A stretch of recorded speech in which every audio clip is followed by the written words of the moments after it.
নমস্কার, নিউজ নাওয়ের পর্দায় বাংলা সংবাদে আপনাদের সকলকে স্বাগত। এই মুহূর্তে আপনাদের সঙ্গে রয়েছে আমি পাপড়ি। চোখ রাখছি আজকের বিস্তারিত সংবাদে। আগরতলার জন্য একটি মাস্টার প্ল্যান তৈরি করা হচ্ছে, যার কাজ 70% শেষ হয়েছে। ইতিমধ্যেই রাজ্য মন্ত্রিসভায় তা প্রস্তুত করা হয়েছে। প্রতাপগড়ে পুকুর পুনরুজ্জীবন প্রকল্পের আনুষ্ঠানিক উদ্বোধন করতে গিয়ে এ কথা জানিয়েছেন মুখ্যমন্ত্রী ডক্টর মানিক সাহা। বক্তব্য রাখতে গিয়ে যেসব এলাকায় অসফল রয়েছে ভারতীয় জনতা পার্টি, সেখানে সংগঠন শক্তিশালী করার বার্তাও দিলেন মুখ্যমন্ত্রী। সোমবার প্রতাপগড় ঋষি পাড়ায় পুকুরের পুনরুজ্জীবন ও সৌন্দর্যায়ন কাজের উদ্বোধনী অনুষ্ঠানে উপস্থিত ছিলেন মুখ্যমন্ত্রী ডাক্তার মানিক সাহা। অনুষ্ঠানে বক্তব্য রাখতে গিয়ে শহর আগরতলার জন্য মাস্টার প্ল্যান তৈরি করার কাজ 70% শেষ হয়ে গেছে, যা সম্প্রতি রাজ্য মন্ত্রিসভায় প্রস্তুত করা হয়েছে বলে জানিয়েছেন মুখ্যমন্ত্রী। গত বামফ্রন্ট সরকারের সময়ে কোনো রকম সুযোগ সুবিধা ছাড়াই শুধুমাত্র ভোট ব্যাংকের রাজনীতির জন্য বর্ধিত পুরো এলাকা নির্ধারণ করা হয়েছিল বলেও মন্তব্য করেন মুখ্যমন্ত্রী। যে এই মাস্টার প্ল্যান, আগে তো খালি শুনতাম মাস্টার প্ল্যান, প্রায় 75% এই যে 20টি শহরে যে মাস্টার প্ল্যান তৈরি করতে হবে। গত 2-3 দিন আগে আমাদের যে আমাদের ক্যাবিনেটে সেখানে আমরা ডিসিশন হয়েছে, সেখানে মাস্টার প্ল্যান প্রায় 70% শেষ হয়ে গেছে। মাস্টার প্ল্যান দেখে দেখে এইরকম আন্দাজে আজকে এই পুকুর আমি করলাম, কালকে আরেক জায়গায় আরেকটা করলাম, এর মাস্টার প্ল্যান বানাতে হবে। সেই মাস্টার প্ল্যান আমরা তৈরি করছি। Tripura land pooling and plot reconstitution policy আমরা করেছি, যেগুলো বর্ধিত যে এলাকাগুলো হয়েছে। আগে তো 7টার থেকে 8টা না 13টার মতো ছিল, সেই কমিশনার যারা ছিলেন তখন শুধুমাত্র ভোটের জয়যুক্ত হওয়ার জন্য এই ওয়ার্ড কিন্তু এক্সটেনশন করেছে, প্রকৃত ডেভেলপমেন্ট তারা করেনি। আর আমাদের সরকার এসে আমরা যে 3টা আরো বাড়ালাম, সেখানে যাতে এই ডেভেলপমেন্ট আমরা করতে পারি, যে প্লট রিকনস্টিটিউশন পলিসি এই বর্ধিত পৌর এলাকায় যাতে তাদের যে মিউনিসিপ্যালিটির যে সুযোগ সুবিধা সেটা দেওয়ার। রাজ্যের যেসব জায়গায় ও সফল রয়েছে বিজেপি, সেখানে সংগঠনকে শক্তিশালী করার বার্তাও ওই দিন দিলেন মুখ্যমন্ত্রী। আমি জানি আগামী দিন এক ভুল হয়েছে আবার প্রতাপগড়ে, এবং এই ভুল আমাদের শুধরাতে হবে। কিছুদিন আগেও আমরা এখানে এসেছিলাম প্রতাপগড়ে, আমাদের বৈঠক আমরা করেছি, বারবার আসবো প্রতাপগড়ে, এবং আমি বলছি প্রতাপগড়কে আবার আমরা পুনরুদ্ধার করব, এবং সেটা আমি বললাম যেরকম করব আমরা সেরকম। যতগুলো জায়গায় আমরা ঠিকভাবে সেই আশানুরূপ ফল আমরা পাইনি, সেগুলোতে প্রতি সপ্তাহে একবার করে আমি একবার যাব। আমি এখানে আমাদের সমস্ত লোক আমরা সেখানে যাব, মানুষের কাছে আমরা বলবো আমরা কাজ নিয়ে এসে কাজ করেছি আপনাদের জন্য, কেন আপনারা আমাদের থেকে পেছনে থাকবেন। গায়ের জোর আমরা আজকে জনজাতি এলাকায় আমরা আগে যেতাম না, একটা ভয় থাকতো যে জনজাতি একটা আলাদা, এবং তাদের উপরে আমরা ভার দিয়ে দিতাম। অথচ আমাদের জনজাতি গোষ্ঠী আমাদের নিজেদের লোক আছে। আজকে যখন জনজাতি এরিয়াতে আমরা যাচ্ছি, মানুষ মানে আমাদেরকে এমন ভাবে গ্রহণ করছে যেটা আমরা কোনোদিন মানে ভাবতে পারিনি। এখানে 20 থেকে যে জনজাতিদের যে 20টা রিজার্ভ সিট ছিল, তার থেকে গোনা শুরু করতে আগে। আর আমরা বলছি উল্টো হবে, এখন থেকে আমরা গণবো এখন 20 থেকে, আমরা আগামী দিন 60-এর মধ্যে কি হবে। চলতি 2026 সালে পুকুর পুনরুজ্জীবন প্রকল্পে বিক্রম সাগর এবং এগিয়ে চলো সংঘ পুকুর সংস্কার করার উদ্যোগ নিয়েছে রাজ্য সরকার। ত্রিপুরা জল বোর্ডের অধীনে 3,40,00,000 টাকায় শিববাড়ি পুকুর এবং গোমতী ও ধলাই জেলা জুড়ে একাধিক নগর সংস্থার অধীনে পুকুর পুনরুজ্জীবনের কাজ চলছে জোর গতিতে। গোমতী জেলায় কেবিআই স্কুলের পেছনে 1.81 কোটি টাকা এবং 3.25 কোটি টাকা ব্যয়ে মহাদেব দিঘি পুনরুজ্জীবিতকরণ ও সৌন্দর্যায়ন হলো রাজ্য সরকারের অন্যতম উল্লেখযোগ্য সংস্কার প্রকল্প। কমলপুর ইংলিশ মিডিয়াম স্কুলের কাছে পুকুর সংস্কারের কাজ 93% সম্পন্ন হয়েছে এবং চন্দ্রাইচিরা এসপি স্কুলের পুকুর সংস্কারের কাজ শেষ হয়েছে 60%। কৈলাসহরের RKM কলেজের কাছে পুকুর সংস্কারও রাজ্য সরকারের সাম্প্রতিক প্রকল্পগুলির অন্যতম। রাজ্য সরকারের এই উদ্যোগের মূল লক্ষ্য হল জলাশয় পুনরুদ্ধার, সুরক্ষার রেলিং স্থাপন এবং বিনোদনমূলক উন্নয়ন করা। Bureau report, news now. বিভিন্ন দাবির নাম করে তিপ্রামথা জোট ভাঙার চেষ্টা করছে বলে সোমবার জনজাতি জনসমাবেশে জানিয়েছেন মুখ্যমন্ত্রী ডক্টর মানিক সাহা। এদিন বনকুলে আয়োজিত জনসমাবেশে বক্তব্য রাখতে গিয়ে থানসার নামে অনেকে উশৃঙ্খলতার ষড়যন্ত্র করছে বলে উল্লেখ করেন মুখ্যমন্ত্রী ডক্টর মানিক সাহা। ভারতীয় জনতা পার্টি বিশ্বের সর্ববৃহৎ রাজনৈতিক দল। এই দলের মধ্যে রয়েছে শৃঙ্খলা বলেও এদিনের সমাবেশে উল্লেখ করেন মুখ্যমন্ত্রী। এখানে বাঙালি আছে, জনজাতি রয়েছে, সবাইকে মিলে আমরা নিয়ে যদি আমরা একসাথে চলি তবে তাকে বলে থামসা। আমরা একজন আরেকজনের সাথে কেন যুদ্ধ করব, ঝগড়া করব? আমরা একসাথে চলার জন্য আমি অনেক চেষ্টা করেছি, কিন্তু কিছু লোকের অলরেডি হেবিট হয়ে গেছে, ভালোভাবে থাকতে চায় না বন্ধুগণ। ওনারা চায় সবসময় ঝগড়া ঝাঁটি, একটা উশৃঙ্খল অবস্থার মধ্যে থাকা। এবং কিভাবে উশৃঙ্খলতার মেইন উদ্দেশ্য হচ্ছে এই লুটপাট করার জন্য। আমরা আমাদের সরকার, আমরা বারবার বলছি, ভারতীয় জনতা পার্টির সাথে কেউ যদি একবার আসে তাহলে আমরা কিন্তু ছাড়ি না। কিন্তু ওনারা নিজেরাই বারবার দেখা যায় হম্পি করে বারবার বলছে আমরা ছেড়ে দেব, আমাদের এইটা চাই ওইটা চাই, এবং এই থামসার নাম দিয়ে তাদের নিজস্ব স্বার্থ সিদ্ধির জন্য তারা এই কাজটুকু করছে। আমি বারবার বলছি, বহু জায়গার মধ্যে আমাদের যখন প্রোগ্রাম থাকে আমাদের কার্যকর্তাদের উপর আক্রমণ ওনারা করেন। আমি বারবার বলছি, যত আক্রমণ করবেন তত বেশি ভারতীয় জনতা পার্টির আরো বেশি শক্তিশালী হবে। কারণ ভারতীয় জনতা পার্টি সারা পৃথিবী, সারা ভারতবর্ষের মধ্যে সর্ববৃহৎ পার্টি, এবং সেখানে মোদিজি রয়েছেন। সেখানে মোদিজির পার্টি, আমাদের অমিত শাহজির পার্টি, এখন নতুন আমাদের প্রেসিডেন্ট হয়েছেন, আপনারা সবাই জানেন। আগে আমাদের জেপি নাড্ডা দিন ছিলেন, এখন নীতিনজি হয়েছেন। তো একের পর এক আমাদের পার্টির আমাদের একটা সিস্টেম আছে, সেই সিস্টেমের আপনারা সবাই যারা এখানে আজকে জয়েন করবেন দেখবেন এই পার্টির কি মাহাত্ম, ডিসিপ্লিন। কয়েক মাসের অনিশ্চয়তা ও স্থগিতাবস্থার অবসান ঘটিয়ে সোমবার থেকে আগরতলায় অবস্থিত বাংলাদেশ সহকারী হাইকমিশনে পুনরায় চালু হলো ভিসা ও কনসুলের পরিষেবা। ভোর থেকেই মিশন চত্বরে দীর্ঘ লাইনে দাঁড়িয়ে আবেদনকারীদের উপস্থিতি প্রমাণ করে সীমান্তবর্তী রাজ্যে এই পরিষেবার গুরুত্ব কতটা গভীর। বাংলাদেশে জননির্বাচিত সরকার প্রতিষ্ঠার পর দ্রুত পরিষেবা পুনরারম্ভ দুই দেশের নাগরিক যোগাযোগ ও আস্থার সম্পর্ককে নতুন গতি দেবে বলেই মনে করছেন সংশ্লিষ্ট মহল। কয়েক মাসের স্থগিতাবস্থার পর আগরতলায় অবস্থিত বাংলাদেশ সহকারী হাইকমিশনে ভিসা ও কনসুলার পরিষেবা পুনরায় চালু হলো সোমবার থেকে। একে কেবল প্রশাসনিক স্বাভাবিকতাই নয়, বৃহত্তর কূটনৈতিক ও আঞ্চলিক বাস্তবতার প্রতিফলন বলে মনে করছেন বিশ্লেষকরা। সোমবার পরিষেবা শুরুর প্রথম দিনে মিশনের বাইরে দীর্ঘ লাইনে প্রমাণ করেছে সীমান্তবর্তী ত্রিপুরার বাংলাদেশের সঙ্গে যোগাযোগ কতটা গভীর ও বহুমাত্রিক। গত 22 ডিসেম্বর অনিবার্য কারণ দেখিয়ে 2025 সালের 23 ডিসেম্বর থেকে পরিষেবা স্থগিত করে মিশন কর্তৃপক্ষ। সরকারি ব্যাখ্যা সীমিত হলেও বাস্তবে এই সিদ্ধান্ত বহন করেছিল দুদেশের রাজনৈতিক ও প্রশাসনিক অনিশ্চয়তা রেখে। পরিষেবা বন্ধ থাকার উভয় দিকে চিকিৎসা, শিক্ষা, ব্যবসা এবং পারিবারিক যাতায়াতের প্রভাব পড়ে সরাসরি।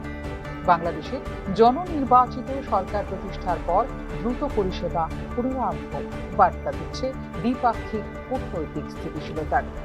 সীমান্তবর্তী অঞ্চলে প্রশাসনিক কার্যক্রম সচল হওয়া মানে সাধারণ মানুষের কাছে দ্বিপাক্ষিক সম্পর্কের স্বাভাবিকীকরণের প্রতীক। কোথায় যাব বলতে অনেক দিন ধরে তো ভিসা অফিস বন্ধ আসতো, অসুবিধায়। এখন তো মনে করেন খুলছে, অনেক সবারই আনন্দ ভিতরে খুলছে যে ঘুরতে যাইতে পারবো।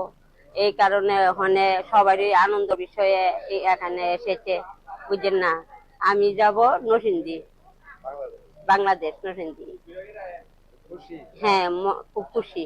ত্রিপুরা ও বাংলাদেশের মধ্যে যোগাযোগ কেবল আনুষ্ঠানিকতা নয়, ঐতিহাসিক, সাংস্কৃতিক ও পারিবারিক সম্পর্কের ওপর দাঁড়িয়ে রয়েছে এই বিষয়টি। স্থানীয় ট্রাভেল এজেন্সি, পরিবহন খাত এবং সীমান্ত বাণিজ্যের সঙ্গে যুক্ত ক্ষুদ্র ব্যবসায়ীরা ক্ষতিগ্রস্ত হন ভিসা পরিষেবা বন্ধ থাকায়। ফলে পরিষেবা পুনরায় চালু হওয়া সীমান্ত অর্থনীতিতে ইতিবাচক প্রভাব ফেলবে বলেই মনে করছেন তথ্যবিজ্ঞ মহল। আগরতলার মিশনে কাজকর্ম সচল হওয়া আরও সুদৃঢ় করতে সহায়ক হতে পারে উত্তর পূর্ব ভারতের সঙ্গে বাংলাদেশের সংযোগকে। ভিসা ও কনসুলার পরিষেবা পুনরায় চালু হওয়ায় উভয় দিকের সাধারণ মানুষের স্বস্তি ফেরানোর পাশাপাশি ইঙ্গিত দিচ্ছে বৃহত্তর আঞ্চলিক স্থিতিশীলতারও। এই পরিষেবা যেন আর কোনো অনিশ্চয়তায় না পড়ে এবং দুই দেশের যোগাযোগ আরও সুসংহত হয়, সেটাই প্রত্যাশা উভয় দিকের সাধারণ মানুষের। Report, news now. 25 ফেব্রুয়ারি থেকে দ্বাদশ এবং 26 ফেব্রুয়ারি থেকে শুরু হবে মাধ্যমিক পরীক্ষা। সোমবার সাংবাদিক সম্মেলন করার কথা জানিয়েছে ত্রিপুরা মধ্য শিক্ষা পর্ষদ। এবছরও যে কোনো লিপিতেই ককবরক পরীক্ষা দেওয়া যাবে বলে জানিয়েছে টিবিএসসি। 2026 সালের উচ্চ মাধ্যমিক এবং মাধ্যমিক পরীক্ষার নির্ঘণ্ট ঘোষণা করল ত্রিপুরা মধ্য শিক্ষা পর্ষদ। 25 ফেব্রুয়ারি থেকে শুরু হচ্ছে দ্বাদশ পরীক্ষা, যেখানে মাধ্যমিক পরীক্ষা শুরু হবে 26 ফেব্রুয়ারি। এবারে দ্বাদশ পরীক্ষায় মোট পরীক্ষার্থী 26,411 জন। মাধ্যমিক পরীক্ষার্থী রয়েছেন মোট 32,004 জন। সোমবার সাংবাদিক সম্মেলন করে কথা জানিয়েছেন ত্রিপুরা মধ্য শিক্ষা পর্ষদের সভাপতি ডক্টর ধনঞ্জয় গণ চৌধুরী। দ্বাদশের পরীক্ষা শুরু হবে 25 তারিখ থেকে, আর মাধ্যমিকের শুরু হবে 26 ফেব্রুয়ারি থেকে। এবার মাধ্যমিক পরীক্ষায় ত্রিপুরা বোর্ডে মোট পরীক্ষা দেবে 32,004 জন ছেলে মেয়ে। তার মধ্যে ছেলের সংখ্যা 14,629 জন, আর ছাত্রী পরীক্ষা দেবে 17,375 জন। বরাবরই যা হয়, আমাদের এখানে ছেলেদের চেয়ে মেয়েরা একটু এগিয়েই থাকে। আর মাদ্রাসা আলিম পরীক্ষা দেবে 155 জন। এই 155-র মধ্যে ছেলেদের সংখ্যা 129, মেয়েদের সংখ্যা 26। মাধ্যমিক পরীক্ষায় আমাদের মোট সেন্টার থাকবে 69টা, আর দ্বাদশ মাধ্যমিক পরীক্ষায় ভেন্যু সেন্টারের অধীনে কয়েকটা ভেন্যু থাকে। মাধ্যমিকেতে সেন্টার হচ্ছে 69, ভেন্যুর সংখ্যা হচ্ছে 145, 145টা।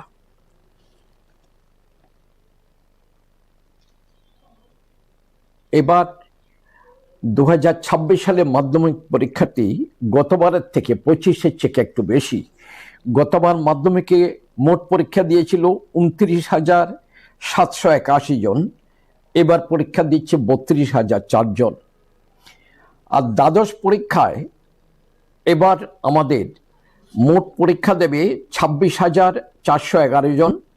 তার মধ্যে 12,246 জন হচ্ছে ছেলেদের সংখ্যা, আর মেয়ে পরীক্ষার্থীর সংখ্যা 14,100।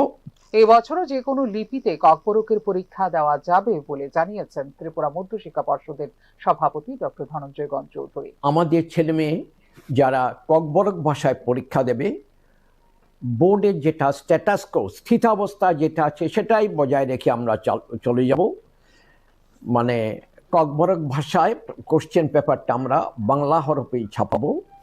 আর পরীক্ষার্থী যারা পরীক্ষা দেবে, ওরা যে যেমনটা ইচ্ছে করে সেভাবেই পরীক্ষা দিক। প্রত্যেকটা পরীক্ষার্থী যেন সুন্দর করে পরীক্ষা, ভালোভাবে পরীক্ষা দিতে পারে, সেভাবে আমরা খাতা মূল্যায়নের চেষ্টা করব এবং প্রতিটি স্টুডেন্টকে আমরা ন্যায় বিচার দেওয়ার চেষ্টা করব। 2026 সালে ত্রিপুরা মধ্য শিক্ষা পর্ষদ পরিচালিত মাধ্যমিক পরীক্ষায় অংশগ্রহণ করছে মোট 1019টি স্কুল, যেখানে উচ্চ মাধ্যমিক পরীক্ষায় অংশগ্রহণ করবে 381টি স্কুল। এবারে বোর্ড পরীক্ষায় সবচেয়ে বেশি পরীক্ষার্থী রয়েছেন পশ্চিম ত্রিপুরা জেলায়, যেখানে সবচেয়ে কম পরীক্ষার্থী রয়েছেন ঊনকোটি জেলায়। ফিউরো রিপোর্ট, নিউজ নাও। ত্রিপুরার গণপরিবহন ব্যবস্থার বর্তমান চিত্র উদ্বেগজনক। আগরতলার বরজলা ডিপোতে ত্রিপুরা রোড ট্রান্সপোর্ট কর্পোরেশনের বহু সরকারি বাস ও যানবাহন বছরের পর বছর অচল অবস্থায় পড়ে থাকায় একদিকে যেমন সরকারি সম্পদের অপচয়ের প্রশ্ন উঠছে, অন্যদিকে তীব্র হচ্ছে যাত্রী দুর্ভোগ। স্মার্ট সিটির তকমা পাওয়া আগরতলাতে নিয়মিত ও পর্যাপ্ত সিটি বাস পরিষেবার অভাব সরাসরি প্রভাব ফেলছে নগরবাসীর দৈনন্দিন জীবনে। এক্ষেত্রে প্রশাসনিক নেতৃত্বের শূন্যতা, সিদ্ধান্ত গ্রহণে বিলম্ব এবং নীতিগত অস্পষ্টতা আরও জটিল করে তুলেছে পরিস্থিতিকে। ত্রিপুরার গণপরিবহন ব্যবস্থায় গভীর প্রশাসনিক ও কাঠামোগত সমস্যার পাশাপাশি ফুটে উঠেছে পরিকল্পনা ব্যবস্থায় ও ঘাটতির চিত্র। আগরতলার বরজলা ডিপোতে বছরের পর বছর ধরে 50টিরও বেশি সরকারি মালিকানাধীন যানবাহন পরিত্যক্ত অবস্থায় পড়ে থাকার বিষয়টি নতুন করে প্রশ্ন তুলছে টিআরটিসির কার্যকারিতা নিয়ে।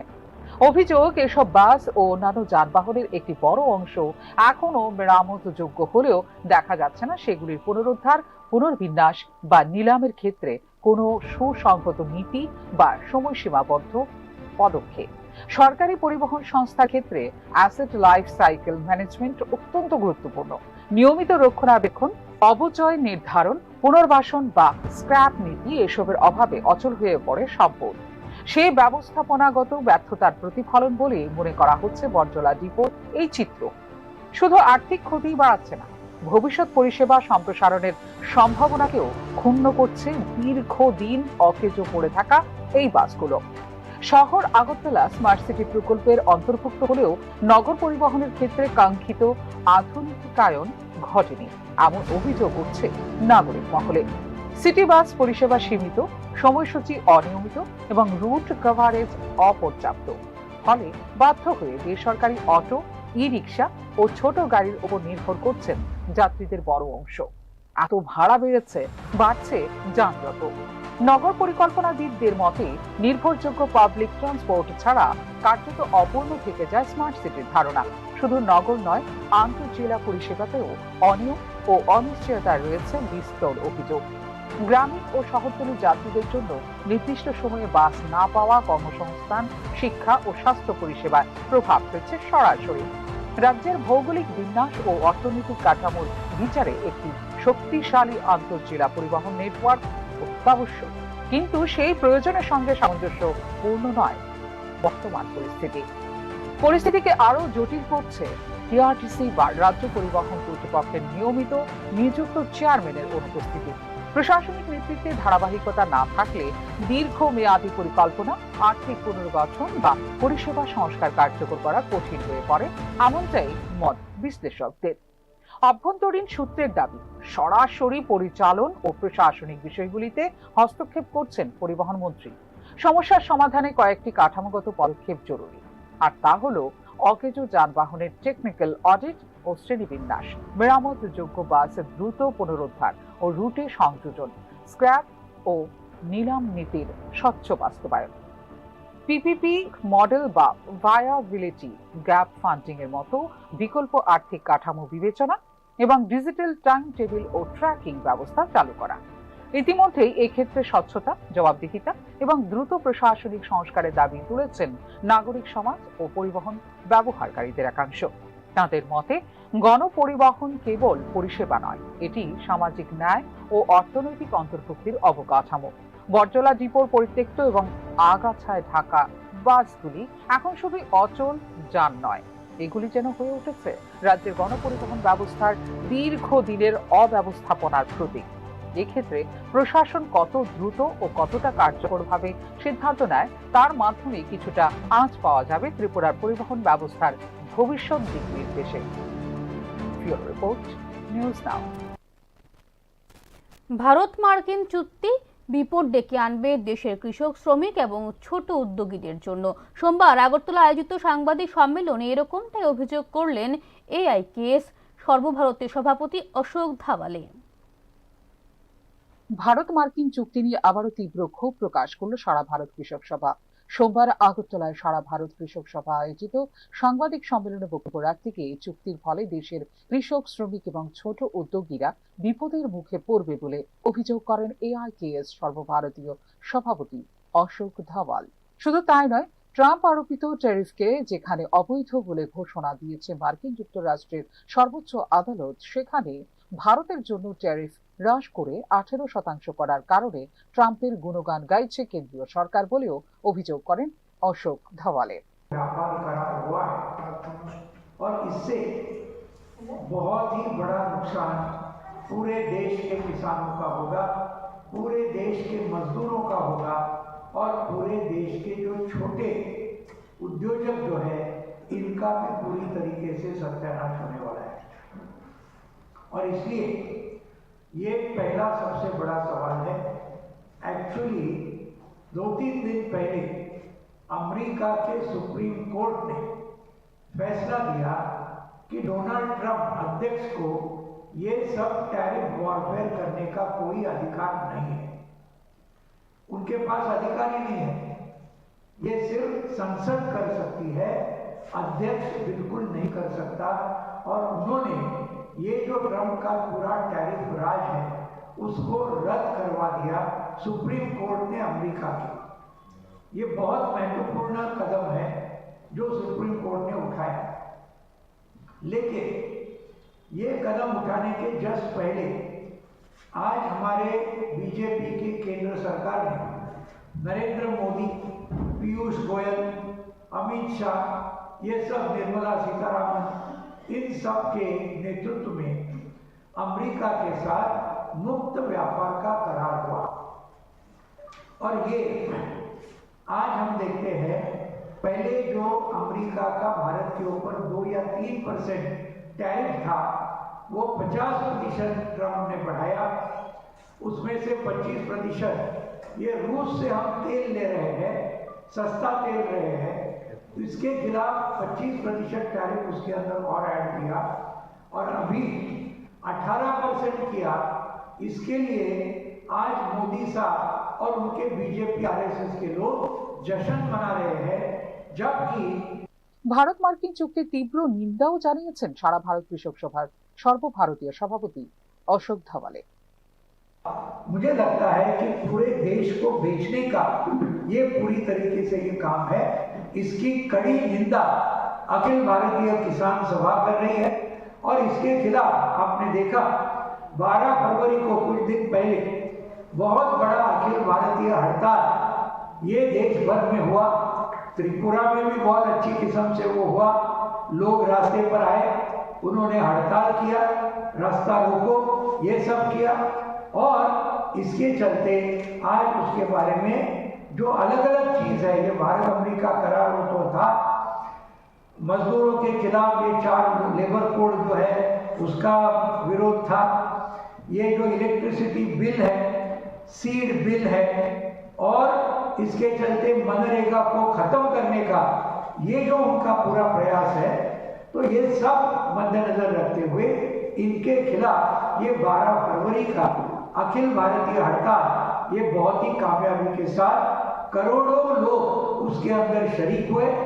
দেশে লক্ষ লক্ষ ক্ষুদ্র ও প্রান্তিক কৃষকের চেয়ে বৃহৎ বাণিজ্য ও শিল্প কর্পোরেশনগুলিকে অগ্রাধিকার দেওয়া হয়েছে ভারত মার্কিন চুক্তিতে বলে অভিযোগ করেছে সারা ভারত কৃষক সভা। মার্কিন যুক্তরাষ্ট্র এবং ইউরোপীয় ইউনিয়ন সহ বিশ্বব্যাপী শক্তিগুলোর সাথে নয়া উদার নৈতিক সংস্কার এবং মুক্ত বাণিজ্য চুক্তির ফলে ভারতীয় বাজারকে বিদেশি পণ্যের জন্য উন্মুক্ত করবে এবং দেশীয় উৎপাদকদের ওপর বিরূপ প্রভাব ফেলবে বলেও এদিন সাংবাদিক সম্মেলনে মন্তব্য করেছে সারা ভারত কৃষক সভা।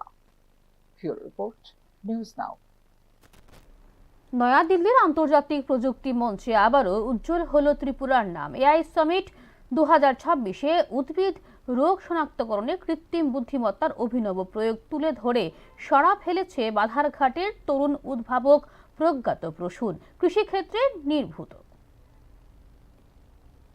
প্রযুক্তি ও উদ্ভাবনের আন্তর্জাতিক মঞ্চ ভারত মণ্ডপমে অনুষ্ঠিত এআই সামিট 2026 ত্রিপুরার বাধারঘাটের তরুণ উদ্ভাবক প্রজ্ঞাত প্রসূন তুলে ধরল তার বিপ্লবী কৃত্রিম বুদ্ধিমত্তা ভিত্তিক উদ্ভিদ রোগ শনাক্তকরণ ব্যবস্থা। 16 থেকে 20 ফেব্রুয়ারি পর্যন্ত চলা এই মর্যাদাপূর্ণ সম্মেলনে বিশ্বব্যাপী প্রযুক্তি বিশেষজ্ঞ, কৃষি বিজ্ঞানী ও নীতি নির্ধারকদের সামনে ব্যাপক সাড়া ফেলেছে তার এই উদ্ভাবন। প্রসূনের তৈরি এআই চালিত এই প্রযুক্তি উন্নত মেশিন লার্নিং অ্যালগোরিদম ও কম্পিউটার ভিশন ব্যবস্থার মাধ্যমে ফসলের রোগ শনাক্ত করতে সক্ষম প্রাথমিক পর্যায়ে। উচ্চ রেজলিউশনের চিত্র বিশ্লেষণের মাধ্যমে উদ্ভিদের পাতায় বা কাণ্ডে সৃষ্ট সূক্ষ্ম পরিবর্তন পর্যবেক্ষণ করে সম্ভাব্য রোগের লক্ষণ নির্ধারণ করে সিস্টেমটি। বিভিন্ন বৃদ্ধি পর্যায়ে সুস্থ ও রোগাক্রান্ত উদ্ভিদের বিস্তৃত ডেটা সেটের ওপর প্রশিক্ষিত হওয়ায় এর নির্ভুলতাও উল্লেখযোগ্য। প্রাথমিক পর্যায়ে রোগ শনাক্ত করা গেলে দ্রুত প্রতিরোধমূলক ব্যবস্থা নিতে পারবেন কৃষকরা। এতে সম্পূর্ণ ফসল রক্ষা করা সম্ভব হবে এবং কমবে অপ্রয়োজনীয় ও অতিরিক্ত কীটনাশক ব্যবহারের প্রবণতা, এমনটাই জানিয়েছে কেন্দ্রীয় বিদ্যা ভবনের নবম শ্রেণীর ছাত্র প্রজ্ঞাত প্রসূন। প্রযুক্তিটি নির্ভুল কৃষির ক্ষেত্রে এক নতুন দিগন্ত উন্মোচন করতে পারে বলে মনে করছেন বিশেষজ্ঞরা। বিশ্বজুড়ে খাদ্য নিরাপত্তা নিশ্চিত করতে এবং টেকসই কৃষি ব্যবস্থা গড়ে তুলতে এই ধরনের উদ্ভাবন অত্যন্ত গুরুত্বপূর্ণ। সময়োপযোগী হস্তক্ষেপের মাধ্যমে ফলন বৃদ্ধি, লক্ষ্য ভিত্তিক চিকিৎসা এবং পরিবেশ বান্ধব কৃষি অনুশীলনে এই প্রযুক্তি কার্যকর ভূমিকা রাখতে পারে বলে সামিটে অভিমত ব্যক্ত করেছেন কৃষি বিশেষজ্ঞরা। এর আগেও তার পয় নিষ্কাশন পরিষ্কারকারী রোবটের জন্য জাতীয় বিজ্ঞান প্রদর্শনীতে প্রথম স্থান অর্জন করে প্রশংসিত হয়েছে প্রজ্ঞাত প্রসূন। বর্তমানে এআই ডেটা সেন্টারের জন্য বরফ ভিত্তিক শীতলীকরণ ব্যবস্থা এবং উঁচু ভবনের জন্য বিশেষায়িত অগ্নি নির্বাপক ড্রোন নিয়েও কাজ করছে প্রজ্ঞাত প্রসূন।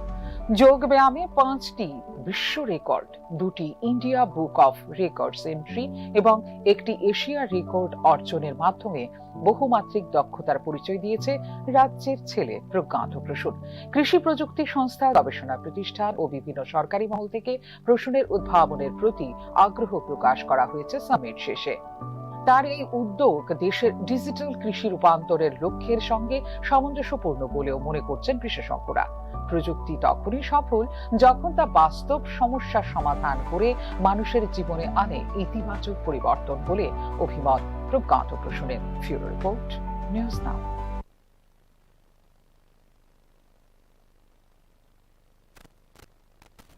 এখনকার মতো সংবাদ এই পর্যন্ত। আমাদের পরবর্তী সংবাদ দেখতে চোখ রাখুন নিউজ নাওয়ের পর্দায়। নমস্কার।